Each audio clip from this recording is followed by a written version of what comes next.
Insurance isn't one size fits all, and shopping for it shouldn't feel like squeezing into something that just doesn't fit. That's why drivers have enjoyed Progressive's Name Your Price tool for years. With the Name Your Price tool, you tell them what you want to pay, and they show you options that fit your budget. Enough hunting for discounts, trying to calculate rates, and tinkering with coverages. Maybe you're picking out your very first policy, or maybe you're just looking for something that works better for you and your family. Either way, they make it simple to see your options. No guesswork, no surprises. Ready to see how easy and fun shopping for car insurance can be?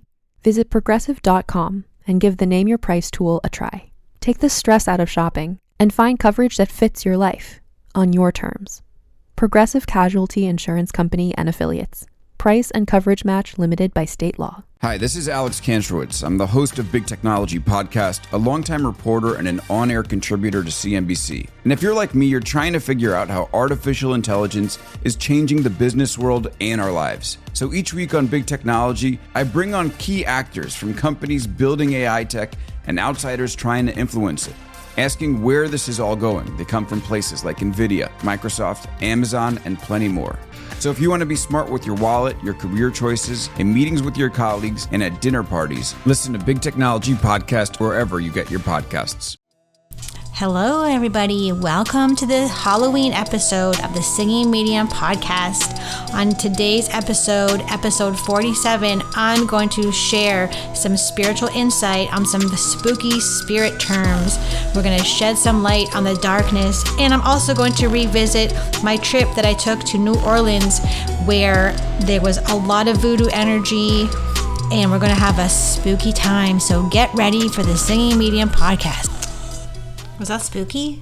I don't know. Was that spooky? That's a little spooky to me. When I was Googling like royalty-free Halloween music, like that was the most light one there is. The rest were all like chains and really. And okay, I'm just going to preface this episode by saying I dislike Halloween immensely. Like I am counting down the days, which is like 5 days for me to start decorating for Christmas, because I don't understand the orange and black. I don't understand the fun of like a 10-foot tall skeleton replica on your front lawn and like scary masks of a wolf. I just don't get it. That being said, if you're a fan of Halloween, I applaud you, because I'm a Christmas girl. And it's funny because at the beginning of like October, I'm like, let's get out the little cute stuffed ghosts that I have, and then we have some cute little Halloween trees kind of thing. I got some cute balloons out front, those inflatable balloons of pumpkins, but I only like cute Halloween. So cute Halloween, I'm okay with. If you're putting like demons and skeletons and all these things on your lawn, and like the yellow caution tape, I'm like, you guys are manifesting. Like, what are you doing? I just don't get it. But to each their own. My preference is Jingle Bells and Sleigh Bells and Home Alone and drinking peppermint hot chocolate from Starbucks, sitting by the fire in my Christmas pajamas. That is where it's at. Although I will say that I did buy Halloween pajamas this year, which I've never done before, but they were super cute. They have little ghosts on them, I believe, from Old Navy. So I do have that. But anyways, this is the episode we're getting into today. And as always, before we get into this spooky episode, I want to give you a couple of announcements, as I always do. They're very short. So just to remind you that I've already launched my winter classes, which so far is Medium 1 and Medium 2. So those are going to begin January. So if you want to become a medium and you've got like, after this episode, you're going to decide. You'll be like, okay, I'm seeing these shadow things that Jen's talking about, or I'm hearing this voice in my head and I'm not sure what this voice is, or I'm seeing something, flash and like I'm, feeling something touch my head and I want to understand what this is.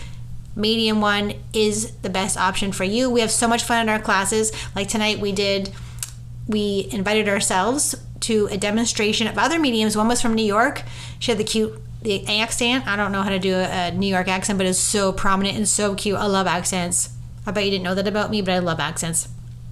And there's 2 mediums, and so I brought my students of medium level 1 into this demonstration, and we got to observe, and we actually took over somehow. Like Spirit was like, we all need readings, so we all 3 out of 5 or 6 of us got readings from these mediums. It was really fun and very inspiring and very eye-opening to see other mediums at work, because there's no competition, as we all know, right?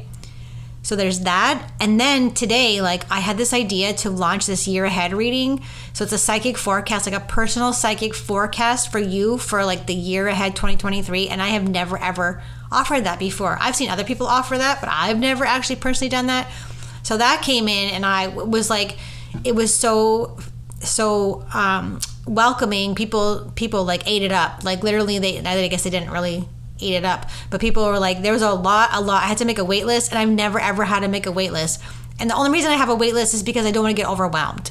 So like I can only do so much, you know what I mean? So once I catch up with the first round, I will launch it again. So if you missed out on that, the $99 year ahead email reading, don't worry. I promise you'll have another chance.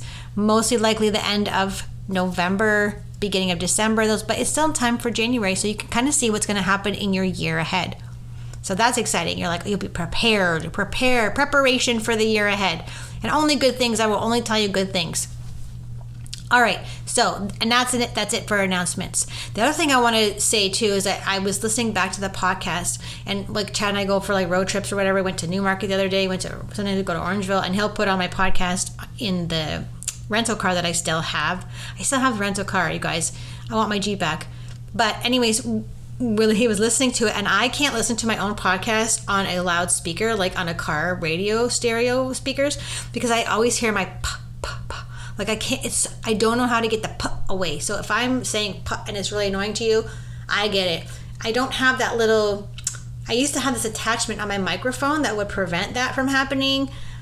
But for now, it's okay if you listen to it on a phone, but for some reason, those puhs are driving me crazy. So I apologize. Listen to all this alliteration, the puh. Wait, that's not alliteration. Alliteration is like 2 or 3 words in a row with a letter stand. Anyways, that's my old teacher coming out. So anyways, I hope that's not too annoying to you. So we're going to get into this Halloween episode, and I bet you're going to remember some things. You're going to have like brain... What did I just hear? A brain... Anyways, I can't say that word. You're going to have what people call aha moments in this. But for me, when someone says, oh, I just had an aha moment, I always go, well, that's more like you remembered something. Like I believe we come to this earth as a soul, and we choose the body, and we choose our family, and we come with amnesia. So our soul has like so much wisdom. We have had multiple past lives. We've reincarnated multiple times, and we come back as this baby. I came back as Jen Henry. That's my minute. I came back as Jen Henry. I picked my parents, and as soon as I come into this world, you're birthed out the birth canal, bam, amnesia. Don't remember a freaking thing. So as you go on in your life, and I'll be 48 in a couple weeks, so as you go on and you get older and you do the work and you meditate and you get quiet, and you're going to start to remember some things. So these are going to be some things that you're going to remember, all right? And then I'm going to share my story that my very first trip I ever went on. Did you guys know I didn't get a passport until I was 39 or 40? I had not ever previously been on an airplane. I had never previously been out of the country, except that's not true. My parents and my family, when I was a kid, we did a U.S. kind of road trip, and I remember being in Chicago at a hotel, and the only thing I remember about this trip is my mom making us go to bed super early, because we were so mad, my siblings and I, because she made us go to bed in this hotel room so early. We're like, screw you, Mom, we're not going to bed early. Like, that's the only thing. And then getting lost in this really sketchy neighborhood, that's the only thing I remember of. So I have been out of the country, but not on an airplane. So New Orleans was my very, very first trip I've ever did in my entire life on an airplane, like with a passport. So we're going to tell about those kind of stories because they're very interesting, very, very interesting. But I'm going to talk about 3 separate spirit energies. So more of the dark side, more of the, the heavier energies, the things that you kind of see on Ghost Adventures. And of course, you know the story how I used to be a ghost hunter. I used to be a paranormal investigator. I'm a medium, and so we would go into homes and so I have firsthand experience with these 3 spiritual energies that I'm going to talk about. And I bet you the first one that I talk about, you're definitely going to relate to. You're going to be like, holy Halloween, Jen, I know exactly what you're talking about. But the cool thing about that is not only validation for yourself when I tell you about these things, but I'm going to also tell you the bigger picture to them. Like, why are these things there? Why are these things showing up in your home, or you're seeing these things? There is an emotional reason why these things are manifesting. And I bet you didn't think about that side of it. You probably just thought there was ghosts in your house, right? So the first one I'm going to talk about is a shadow man. That is the most common.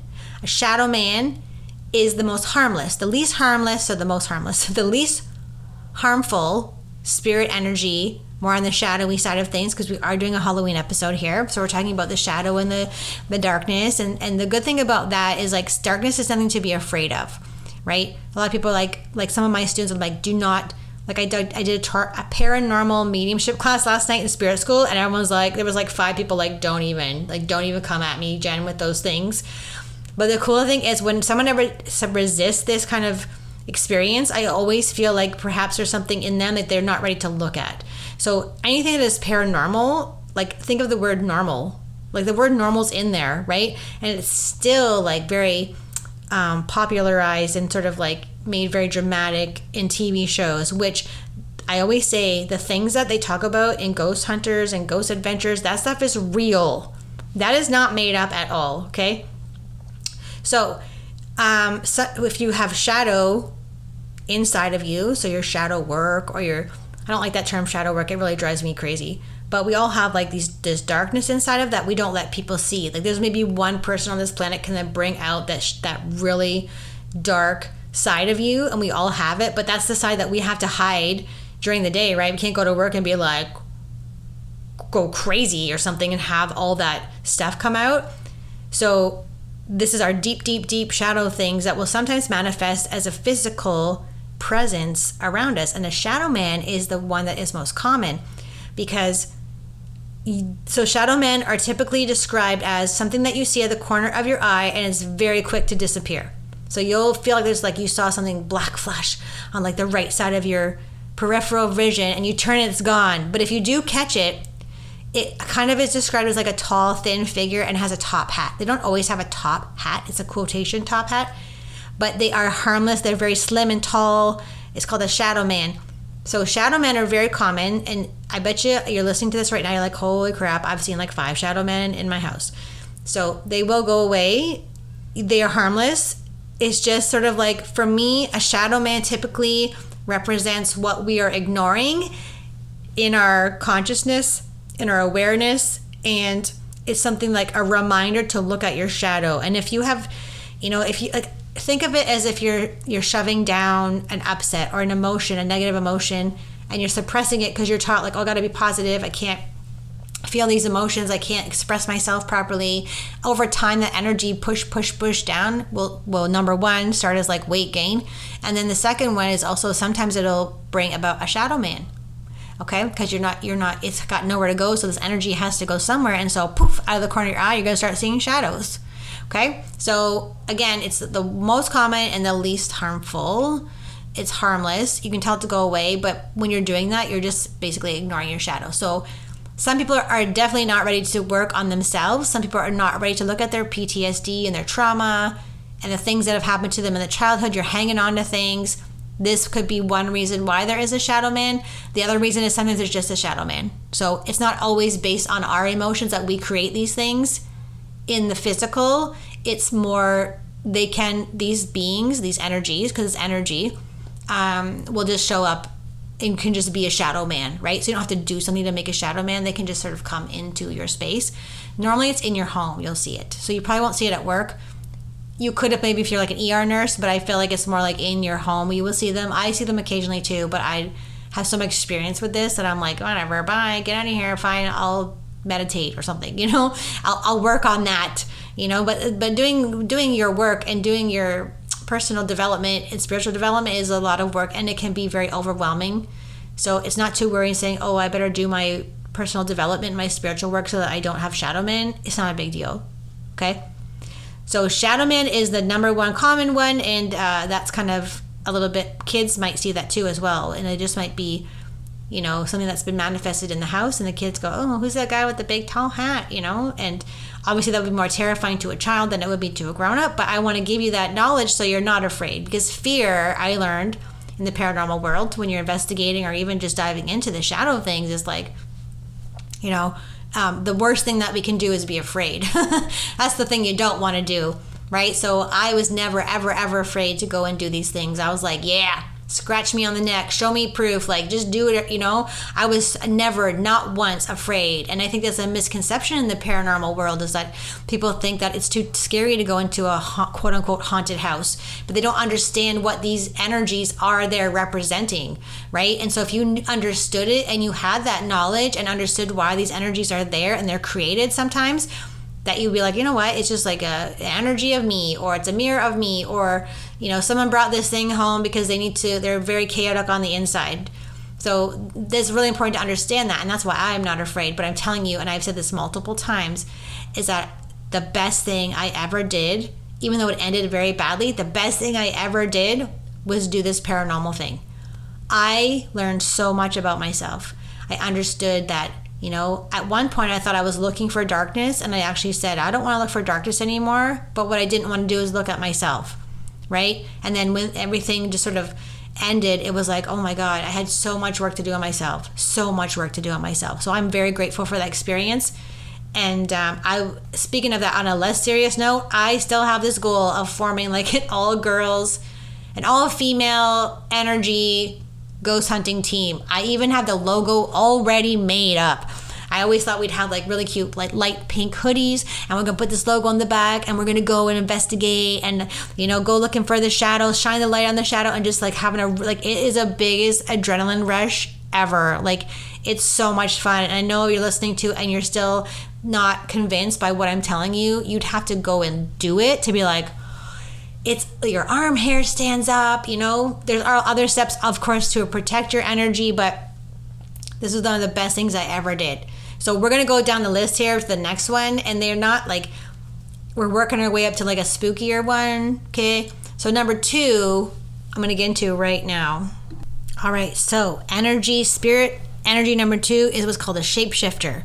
So shapeshifters are more of like, there are shapeshifters, and I don't know the ancient history of shapeshifters. I'm talking about human shapeshifters right now. So shapeshifter has a bunch of definitions and experiences that you might have actually seen a shapeshifter. So if you're on TikTok a lot, you might see how like a celebrity shape shifts and their face changes really fast. Or one of the stories I think of is Beyonce. They talk about her being a shapeshifter, going from her original name to Beyonce, and the shapeshift energy. Another example that I have that is I've actually seen someone that I know years ago shapeshift very quickly in front of me into one of their past lives appearance. So in a past life, this male was so in the life that I knew this person, they were sort of like a little bit heavier, you know, a different appearance and older. And then I saw this person shapeshift into a younger, very good looking man from like the 1800s, more like I would describe them as Gaston kind of energy from Beauty and the Beast. But I literally saw someone shapeshift in front of me. Shapeshift can also be, I'm trying to explain it, where someone acts a certain way in front of other people, but when they go home, they're a different person. That is a form of shapeshifting. It's not this, well, it is kind of scary, but it's like a form of shapeshifting, but it's also on a human term, right? And then another one that I have, a story of a shapeshifter, is I saw someone turn into a wolf. Like not an actual wolf and like a werewolf. I don't mean werewolf at all. I mean a powerful shamanic wolf spirit animal, or like an energy of a wolf, and like that ownership, a transformation. I saw someone do that in a ceremony once, and right before my eyes, this person literally, like their bed in ayahuasca was like right near like a window with glass, and the moonlight was shining in, because ayahuasca ceremonies are like in the middle of the night and they finish like 3 a.m.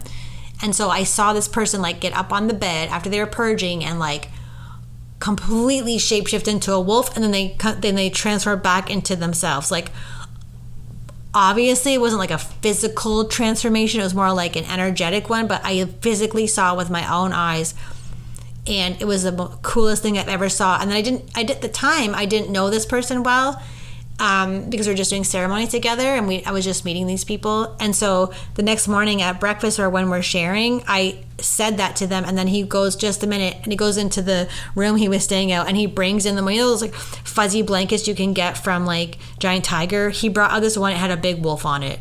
Okay, So shape-shifting is another option. There are shapeshifters who are really scary looking, and I'm pretty sure there's like indigenous cultures that believe in this. I'm not educated on that. I apologize. But there is shapeshifter is like a really older kind of paranormal energy. But yeah, it's just like all of this fascinates me. It's so fascinating to me, all of this. Then the third one is like kind of the craziest, most chaotic one. And I'm sure you've heard about this before. It's called a poltergeist. So I have never personally seen a poltergeist or experienced that, even though we did multiple investigations. I've never actually came across a poltergeist, but I've heard stories about them. Like, so a poltergeist would be something in your home, usually in the home, where your cupboards open by themselves. There may be some heavy physical objects in your home that are being moved. So like one time when we lived in Orangeville, like when my kids were super young, I went down to the basement one time, did some laundry. I put the bleach bottle on top of the dryer, or I can't remember, the counter that was right there. You know, I had like the sink there. When I came back like hours later to finish the laundry, that bottle was on the floor like 10 feet away. So maybe I do have it. I didn't actually see it happening, but things like that, things that like, how does a invisible energy move a physical object? That's what I would love to know. I would love to know that, how that works. But so anything like where like things fly out of the cupboards, or like your kitchen drawers, if you have any stories, share them with me. Like send them to DM me on Instagram, elevate.hersoul, and let me hear your poltergeist stories. If you have one, I would love to hear them. They fascinate me. But like drawers opening, knives being thrown, and just things like chaos. So in my experience, a poltergeist represents chaos. So if we're going to the shadow side of ourselves and like what's going on inside of ourselves, usually poltergeists will manifest in a home where there's a lot of chaos. And I don't mean like regular chaos, like I can't organize the hockey game and the dance classes and what's for dinner kind of chaos. I mean chaos where there's like heavy, maybe drinking, there's a lot of arguing, there's fighting, there's screaming, there's kids chaos, like maybe there's a person in the house who is involved in some drug activity, any kind of like bipolar kind of mental illness. This is sort of like a ripe environment. I know it sounds terrible for a poltergeist to manifest. So I do have experience. I just remembered, like, it wasn't my personal home that was going through this, but there was one home and there was some chaos in this house. But I remember like everything stopped working in this person's house. Accidents were happening, doors were opening. One time I tried to clear the house and we lit sort of salt on fire and it just blew up, kind of thing. Like, the fire should never have gotten that big, so things like this. And if you go on YouTube, there's multiple things you can watch on poltergeists. I shared one with the class last night in spirit school, and I had to turn it off halfway because my arm hair was standing up, but it was so severe that they were moving like shampoo bottles and like stacking things on top of each other. And I'm like, how does this even happen? But that's another one. But for me, it's more like a chaos energy, a manifestation of like raw chaos. It's more like poltergeist. It also can be like an abandoned house, or like there's a house you're going into and the spirit doesn't want you there. It's like a warning to get out, these kind of things. But this stuff fascinates me, honestly. So like going from shadow man to shapeshifter to poltergeist, I would say poltergeist is the rarest one, but it's the most chaotic, and there we could go on to more like demonic energy and things like this, and incubuses. And I have actually experienced with a succubus, which is like a demon that's based upon like a sexual issue, and they're deemed to be the most dangerous one. So I've dealt with everything pretty much. So I actually have experience with that, but not a poltergeist. So I've seen it all. I've lived it in the past 6 years. I should write a book, and literally I'm supposed to be writing a book right now, but it's been 4 years, I think, since Unearth Your Intuition, my book, came out, and everyone's like, you should write another one. I'm like, I know I'm supposed to be working on another one. It's just slow going. There's like some kind of writer's block happening. I'm not sure if I'm supposed to be talking about the paranormal or, psychic, medium. I don't know. So hopefully that will come out one day and you guys can read my second book. That would be amazing. So I'm going to tell you a quick story about my trip to New Orleans.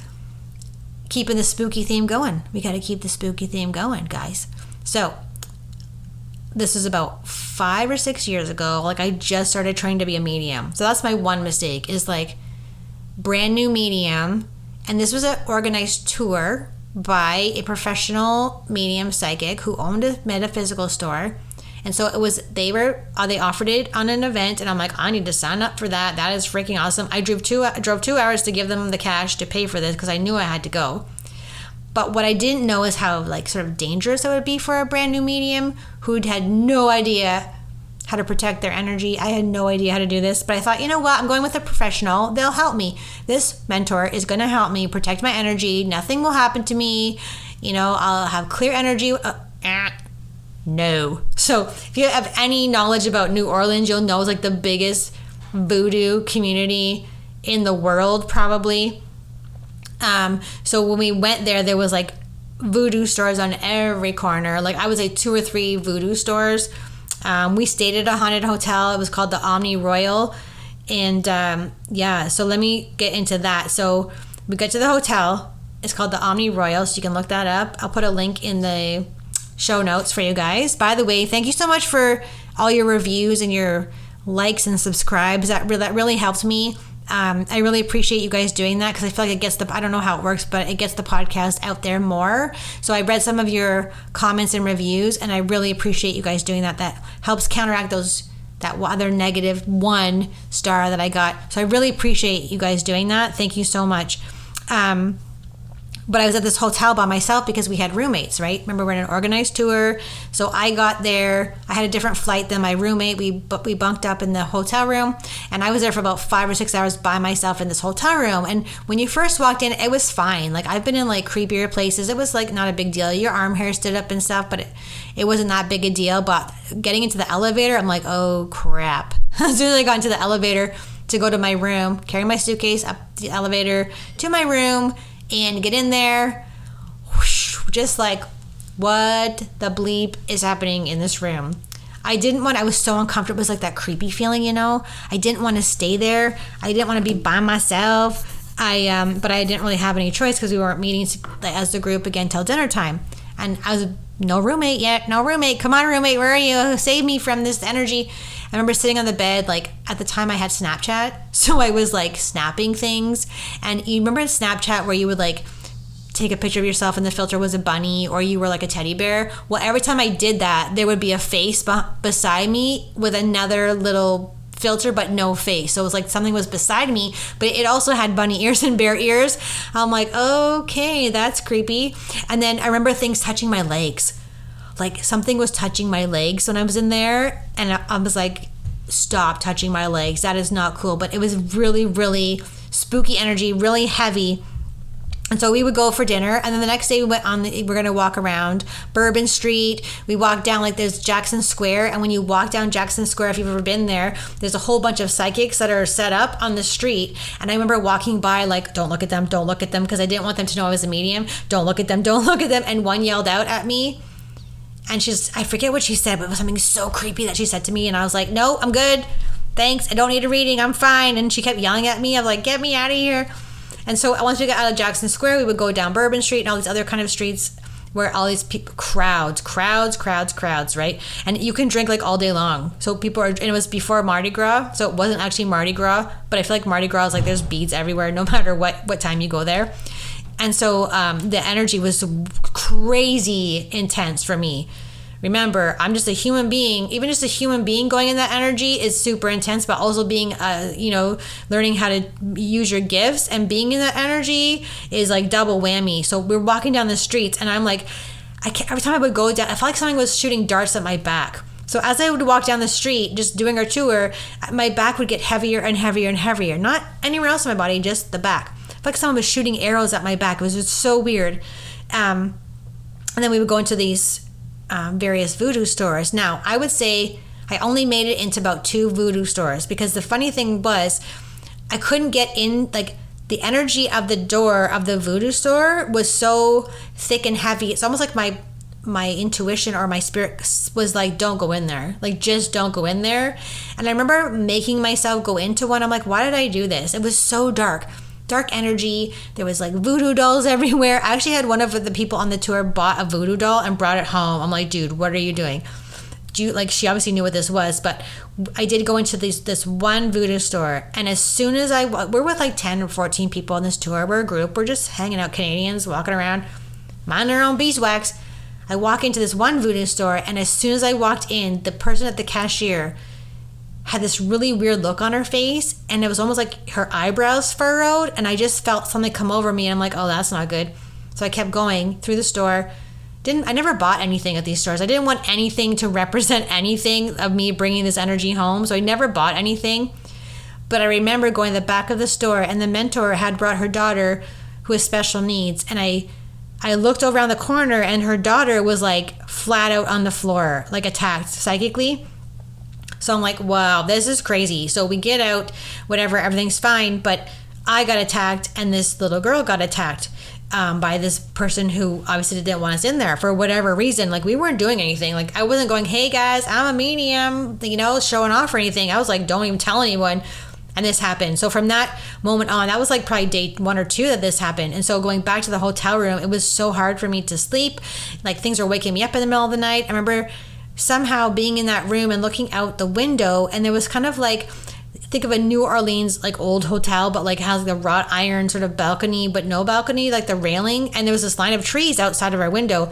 And I remember looking out the trees. I'm like, are those freaking gargoyles in the trees? Like, what is that? I saw this really weird creature in the trees through my mind's eye and my clairvoyance. And I'm like, I need to talk to this mentor, our leader here, our team leader here, and be like, what? Can you see that? And she confirmed that for me when I asked her. She goes, oh yeah, I can see them too. I'm like, what? Oh, just a regular Thursday. Seeing some gargoyles in the tree. They look like, what a gargoyle looks like, right? Those statues. But it was like an energy I've never seen before. And was like an entity of some kind. Just very low vibration. Because if you think about, like, alcohol is a super low vibration, right? And you can drink all the time in this city. All the time you're drinking. There's like a million people are like walking around in the street, like hundreds of people in the street drinking beer. They're dressed up like, really strangely, and they've thrown Mardi Gras beads, and they have these signs like buy beer, and it's like 8 o'clock in the morning. So that energy is plus the history of the city, not, that voodoo history, that all of that all mixed together, walking around with like no protection at all, in my experience. So like every time we would go out, this would happen to me, these darts on my bag, and I felt heavier and heavier, and I couldn't shake it. So by like the 3rd night, I said to this mentor, I'm like, you got to help me. Like, you got to clear me. So her sister was there, and she tried saging me and doing all these things, and nothing was working. I'm like, there's something really nasty on me. I don't know what this woman did, but I'm a freaking mess. And so I was having nightmares and seeing all this crazy stuff. And so the mentor gave me this herbal bag of herbs, and I'm not sure what else was in there. So, okay, just go and like flower petals and stuff. And she's like, hey, go have a bath in the hotel room and do all, nothing. I was like, oh my God, I got problems here. Like I'm a mess. It's not, I felt so heavy and so, what's the word? Like vulnerable. It was because I was new. I didn't understand any of this. I was like going from like this mom who has like boy hair and like mom jeans and making chicken nuggets for dinner to like all of a sudden I'm seeing gargoyles out my window and being attacked by voodoo mamas. Like, what the heck is going on? It was a very interesting trip, I will tell you. And I can't remember, I think beignets, oh my God. Beignets were like the highlight of this trip.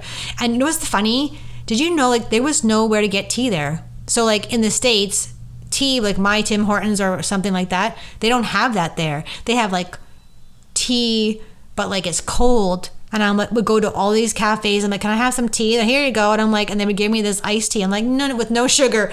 No. I want tea that they don't have it anywhere. So what I had to do was I brought my Tim Hortons tea bags. I would say, can I have some hot water, please? And they're like, okay, Canadian weirdo, here's your hot water. And I would just put my own tea bag in there.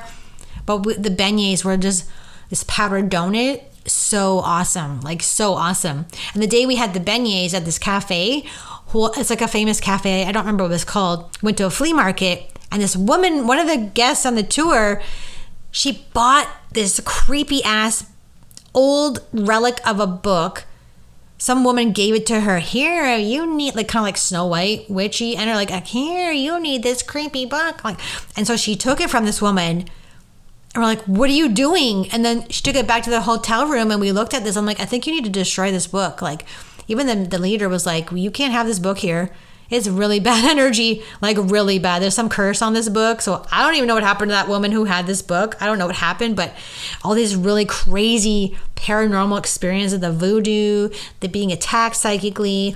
So the trip is over. I go on the flight, and again, remember, this is my first trip everywhere. I don't know how to do the passport thing, how you book tickets properly. So when I booked the ticket, I didn't put Jennifer Suzanne Abra on there. I put like Jen Abra or something. And that I didn't know you're not supposed to do that. So when I tried to, like, at night on the app, try to pre-book or whatever you do with your boarding pass, it wouldn't let me. So I'm like, okay, whatever. So I get up at 4 a.m. This cabbie drives me to the airport. I think it's Louis Armstrong Airport. I get there and I'm like terrified because I'm like, how am I going to get home? And this lady comes up to me. She's like, well, you might not get allowed back into Canada, young lady, because you didn't write your name properly. I'm like, I didn't know. Like, this is my first trip ever. And she's like, well, you got to go stand on that line. And they told me the same thing, like, well, the customs, I hope you get a good customs guy because he might not let you go back home. I'm like, what am I going to do? Live in New Orleans forever? Like, come on. So I had to really, like, all these weird, crazy things were happening that would probably never happen. So I kept the shadow man. Going back to that shadow, as I'm standing in the airport, I saw like so much shadow on my right and left side. It was all around me. So every time I would turn my head, it would disappear, but it was like a denser, heavy. So I did get home. Obviously, I got home. The guy was nice. Like, yeah, go through. Just don't do that again. I'm like, okay, officer, custom guy. I won't do it ever again. I get home, and I'm sitting at our dining room table, and at the time, the dining room table faced sort of like the stairs going upstairs, and I'm doing something. I don't know what I'm doing, a reading, or I'm typing something on my laptop. I look up, and I could see a gargoyle on the steps in my house. Okay, so I brought home a gargoyle. One of the gargoyles in the tree, and then I'm like, I need a healing. I need a clearing. So I found this amazing woman, and she did her assessment. She cleared me magically. I don't know how she did it from afar, and gave me like the sort of the write up after. She goes, well. So yeah, so the good news is you're clear. The bad news is you had 17 entities attached to you and a gargoyle on your stairs. And I was like, I knew it. I knew there was things attached to me. I knew there was like a curse on me. And before I had contacted this woman to clear me, I contacted someone else, and she said to me, like, she was in a different country.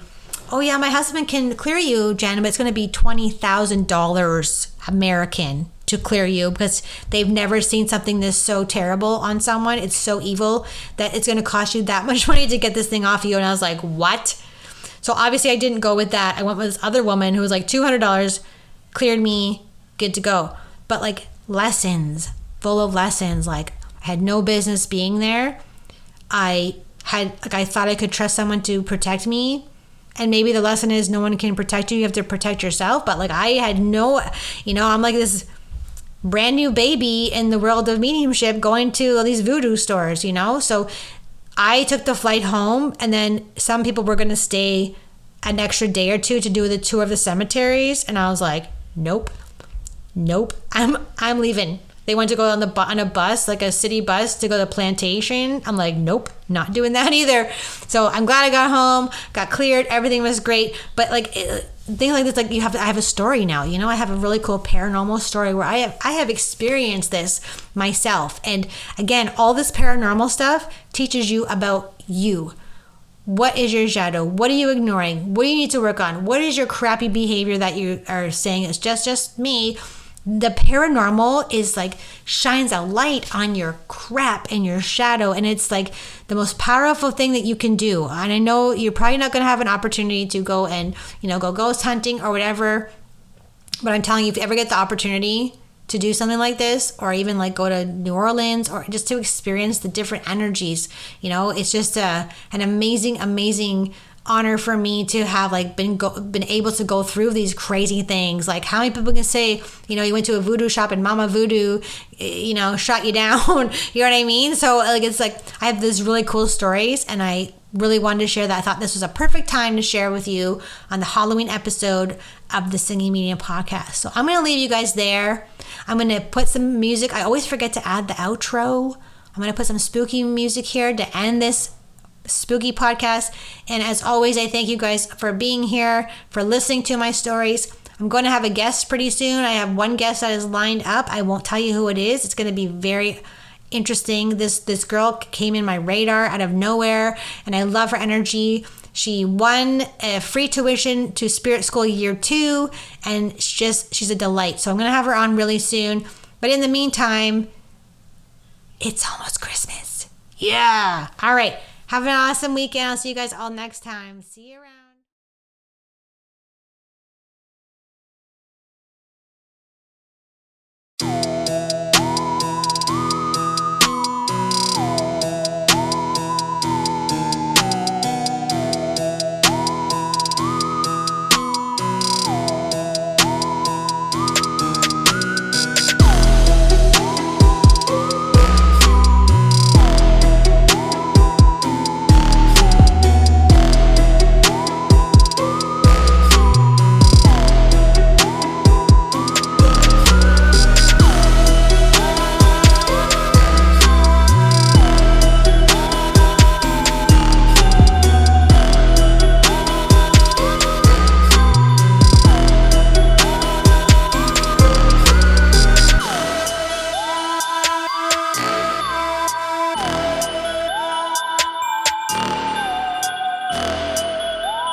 The Fall Line is a true crime podcast covering the coldest cases in the southeastern United States and occasionally beyond. We focus on the missing persons, the unsolved murders, and the unidentified does that don't get media attention. Empathetic and intensively researched, The Fall Line will take you on deep dives into unsolved cases that you've never heard of and make you wonder why you haven't. Find us wherever you listen to podcasts.